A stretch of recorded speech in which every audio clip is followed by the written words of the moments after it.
We have been kicked out of our schoolroom by my 3-year-old.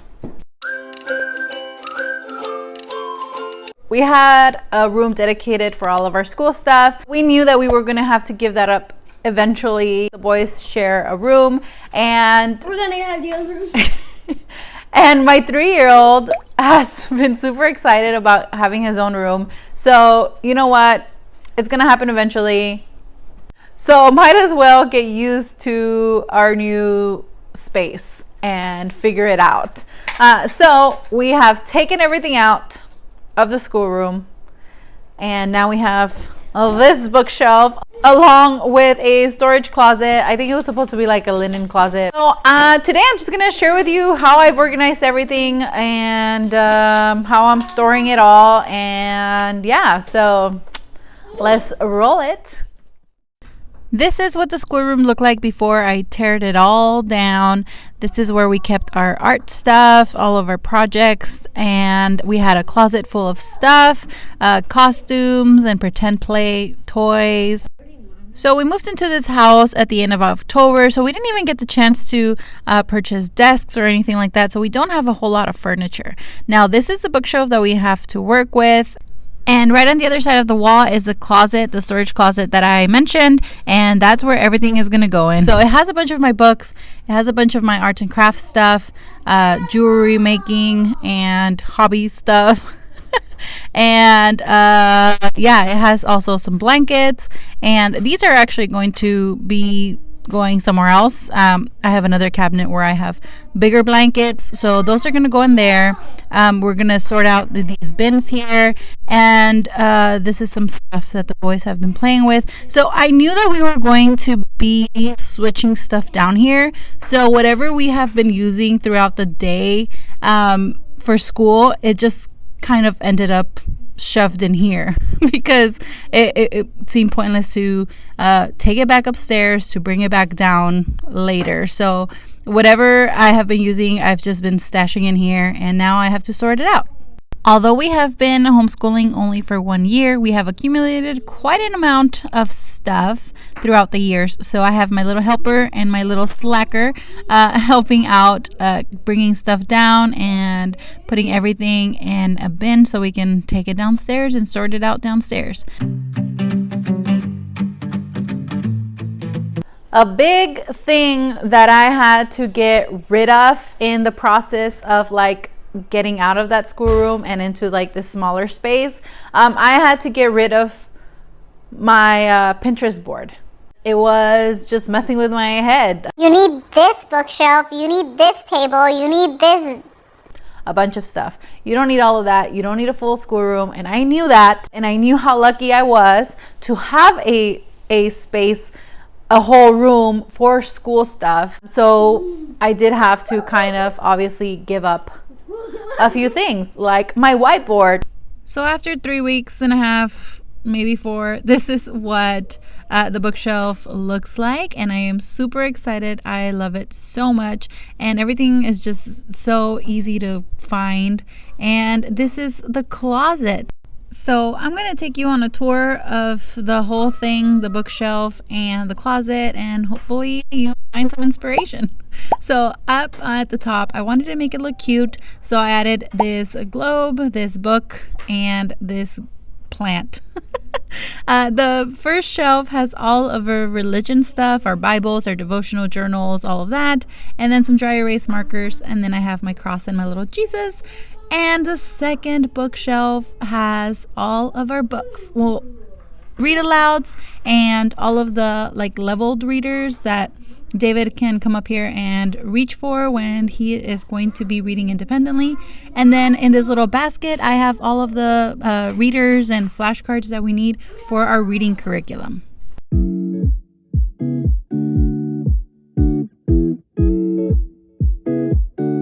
This bottom shelf has a few more books. It has some of the unit study books that the boys really enjoy flipping through, so I have them here for easy access, and then some read alouds that we like for circle time, and then our encyclopedias and our science picture dictionary, which the boys love. I also have the little art caddy thing here with crayons, colored pencils, markers, scissors, all of that. We did have to get rid of our arts and crafts cart, at least for now, until I find maybe a space to put this cart in. The kids still have access to all of the colored pencils, markers, there's some glue in there, crayons, all that's in there, and they also have access to all the construction paper. All of that is still on hand, but they just won't have access to the glitter, the googly eyes, that sort of extra stuff. I love this bookshelf because it also had like the bottom half covered, so it doesn't look so messy. So down here I have all of our curriculum. It has our all of our textbooks, including Diego's preschool workbook. In this little basket I have a bunch of extras, flashcards, googly eyes, that sort of thing. And then this does not go there. And in this little basket, I have some certificates and some stickers. The boys love receiving these certificates, and we go through stickers like crazy. We have crayons, chalk, and pencils and erasers in these pencil boxes. Part of moving out of that bedroom as a schoolroom, now I really have to be conscious about how much space we actually have. So I have set goals like, okay, I'm not going to buy more crayons than what fits in this box, or I'm not going to buy more glue sticks than what fits in this box. Like, this is my glue stick box, and whatever fits in it, that's as much as I could purchase. I don't need any more just because it's on sale. You don't need more glue sticks, you don't need more crayons, you have plenty. So I kind of did that for all categories, including workbooks, because every time I go to Dollar Tree, I just want to load up on all the workbooks they have. But now I have a specific magazine holder thing. That's as many workbooks as I am going to have. No more, Dollar Tree. So right under that bookshelf, there are all of our binders. So we have our morning binder, our summer binder, which will be swapped out for something else after summer. And then we have our science and social studies binders. And that's just my note-taking stuff for like unit studies. And then this is my bin for all of the workbooks. These are all workbooks that we'll use like on days that we're kind of like in a rush. So just do a page from here, or we just need a break from our curriculum. So I have a bin for Diego and one for David. Was that cheating? I don't think so. Anyway, so we have the workbooks there, and then these journals. These are going to be more like interactive journals. I also do have a spelling notebook and a reading journal here. And I've already printed out some other interactive journals for social studies and science, so those will go in there as well. And again, that is Diego's bin, and then Diego's morning binder and curriculum.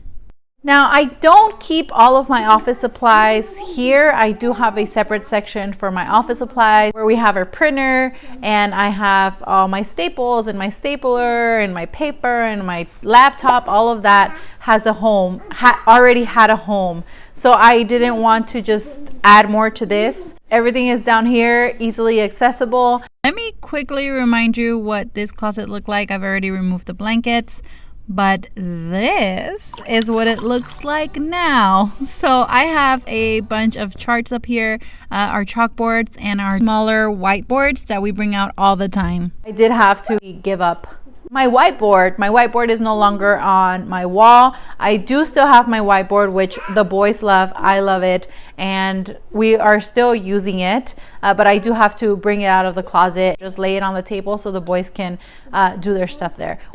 I also have a bunch of like anchor charts that I purchased from Dollar Tree, and then some journals. These are blank journals that I've picked up from Target, Dollar Spot. Some are handwriting, some are science journals. Most of these you've already seen in different hauls. And then we have this lunchbox here that has just a bunch of miniature figures that the boys love playing with. And then I still have my arts and crafts stuff here, some jewelry stuff, some fussy things and foam and all that fun stuff. And then on the second shelf, I just have a bunch of board games and puzzles, and then my books are all in one section now. I kind of covered the other one so they can have more room. And then I have a bin with a bunch of paperback books that the boys can come and grab whenever they please. And then in this bin I have more of the holiday and unit studies books. I think we're gonna have to stick to the library for now because we don't have that much room anymore, so I don't think I will be buying any more books for now. The next shelf, we have a few bins. Now, I'm not going to show you every single thing in this bin. I'm just gonna kind of tell you the categories. This bin specifically is for math and science, so it just has things that we would need for different to learn different concepts, for more hands-on learning. The next bin is the same thing, but for social studies, reading, and writing. This bin on the same shelf, this is not its permanent home. This is just a knitting project that I'm working on, and that's where it's going to stay for now. But yeah, it will find a home once it's done. And then I have some more like art and craft stuff, and then an extra binder with a bunch of like clear pockets. This bag here has more miniature figures that the boys like to play with, and then I have some flashcards down here. So again, these could maybe fit in the other bin, but for now that's just where I'm going to keep them. And then this is our arts and crafts stuff. So everything that was in the art caddy that I shared before, it is now in here. So all the paintbrushes, paints, yarn, stickers, googly eyes, all of that's in here. And then construction paper. I have all of the kids' coloring books and blank notebooks in here.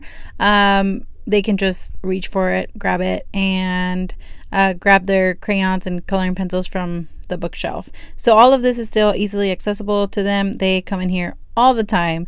And then this other one just has a bunch of busy bags and logic puzzles, and I'm not going to go through everything that's in there again, but I will film a video with like some of my favorites, and the boys can grab these whenever they please, but I do like to rotate them, so I'll add these to like a morning basket or something.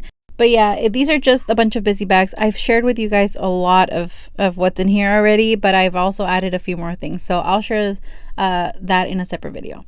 And then on the bottom, I got rid of my yarn. It found a new home. And in this bin is all of Diego's stuff. So numbers, letters, colors, shapes, all of the preschool stuff that's in there. And then this one is just more puzzles because the boys love puzzles, but this one is more like Legos and links and like the puzzles. I bought a bunch of these from Target Dollar Spot. They were $1 each, and you can see I cut out the picture from the box from the puzzle, and then I added it to the top lid so you could see what puzzle it is. But we got rid of all, like, you know, boxes that they were just making a big clutter. And then in this last bin, I couldn't get rid of these blankets because the boys are constantly reaching for a blanket to cuddle up in. So I left that for them there. But again, I do have some room to grow. Again, this is not going to stay here. This will find a new home eventually. And yeah, but that is what our closet looks like. This is what we are working with. I hope you found it helpful. Figure out a way to organize your stuff, whether you have a full schoolroom or a smaller space. I hope you found it helpful. Thank you so much for watching. I will see you guys on the next one.